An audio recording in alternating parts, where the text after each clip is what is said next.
During the mummification process in ancient Egypt, the internal organs of the deceased were removed, preserved, and placed in special containers known as canopic jars. These jars were essential in the burial rituals because Egyptians believed that the organs were vital for the afterlife. Each jar was dedicated to a specific organ and was protected by one of the 4 sons of Horus, who were believed to guard the organs. Liver, lungs, stomach, and intestines were removed during mummification and placed in the jars. The heart was usually left inside the body because it was considered the seat of intelligence and emotion and was necessary for the weighing of the heart in the afterlife. The brain was removed and discarded because it was believed to have no significant function in the afterlife. Each of the 4 jars was protected by one of the 4 sons of Horus, with lids representing their heads. These gods were tasked with safeguarding the organs and aiding the deceased in their journey to the afterlife. Imsidi protected the liver. He was depicted with a human head. Hapi guarded the lungs. He had the head of a baboon.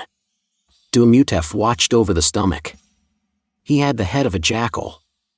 Kabasanu protected the intestines. He was depicted with a falcon head. Early canopic jars were made of limestone, wood, or pottery, and later examples were crafted from more elaborate materials like alabaster or calcite. The jars were often beautifully decorated with inscriptions that invoked protection spells or prayers for the deceased. Canopic jars were placed in the tomb alongside the body or in a special chest, known as a canopic chest. The jars were thought to ensure the deceased's organs would be safe and could be reassembled with the body for use in the afterlife. The lid designs were significant as they represented the 4 protective gods. The preservation of the organs was crucial for ensuring the deceased's well-being and health in the afterlife. During earlier periods, the actual organs were stored inside the jars. However, in the later periods of Egyptian history, the jars became more symbolic, and the organs were often returned to the body after being treated, with the jars left empty or containing figurines representing the organs. Many jars were inscribed with protective spells from the Book of the Dead or other funerary texts to protect the organs and ensure the deceased's safe journey into the afterlife. How did ancient Egyptians preserve the canopic jars with organs?